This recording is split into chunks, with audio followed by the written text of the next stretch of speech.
America द्वारा भारत पर tariff लगाने के बाद राष्ट्रपति डोनाल्ड ट्रंप के सलाहकार पीटर नवारो के उस बयान पर कि रूस के तेल से भारत के ब्राह्मण मुनाफा कमा रहे हैं को लेकर देश में नया बखेड़ा शुरू हो गया है।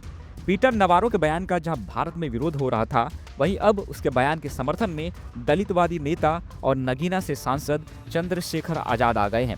उन्होंने कहा है कि इस तथ्य को झुटलाया नहीं जा सकता।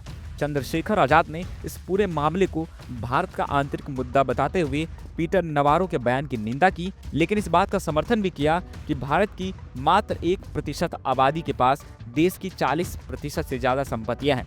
दरअसल कुछ दिन पहले ही फॉक्स न्यूज के साथ एक इंटरव्यू में व्हाइट हाउस के सलाहकार ने नई दिल्ली को क्रेमलिन के लिए लॉन्ड्रिंग करने वाला करार दिया था और कहा था कि भारतीय समझे कि क्या हो रहा है। ब्राह्मण रूसी तेल खरीदकर मुनाफाखोरी कर रहे हैं और इसका खामियाजा भारतीय जनता को भुगतना पड़ रहा है।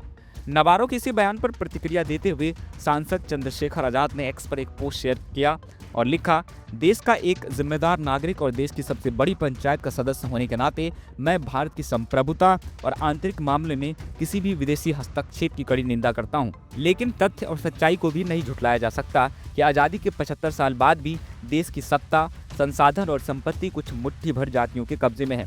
उन्होंने आगे अपने पोस्ट में लिखा, एक रिपोर्ट बताती है कि भारत की मात्र 1% आबादी के पास देश की 40%, जबकि महज 10% लोगों के पास 77% राष्ट्रीय संपत्ति है, जबकि नीचे 60% का हिस्सा केवल 4.8% है। इसलिए देश में अमीर और गरीब के बीच खाई में भी जाति का विभेद साफ दिखाई देता है।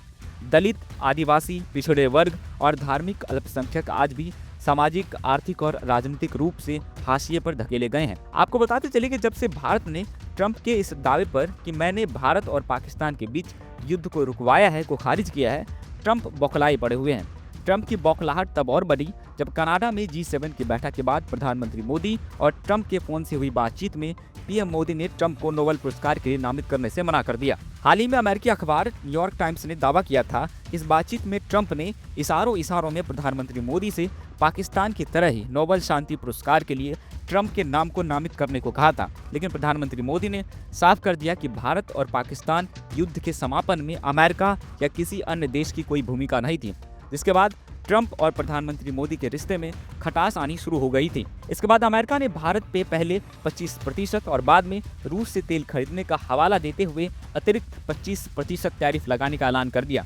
तब रिश्ते और भी खराब हो गए। वह इसके बाद जब से प्रधानमंत्री मोदी रूस के राष्ट्रपति व्लादिमीर पुतिन और चीन के राष्ट्रपति शी जिनपिंग से मिले हैं, अमेरिकी राष्ट्रपति के साथ ही वहां के अधिकारियों का भी पूरी तरह से बौखलाहट सामने आ गया है। इन सब के बीच सवाल हमारे देश के नेताओं पर भी खड़े होते हैं कि ये गोरे आज भी हमें फूट डालो शासन करो की नीति अपनाकर आपस में बांटने की कोशिश करते हैं और हमारे ही देश के कुछ नेता पहले ट्रंप के डेड इकॉनमी वाले बयान का समर्थन करते हैं और अब ट्रंप के सलाहकार पीटर नवारो के इस बेहुदे बयान का भी समर्थन कर रहे हैं।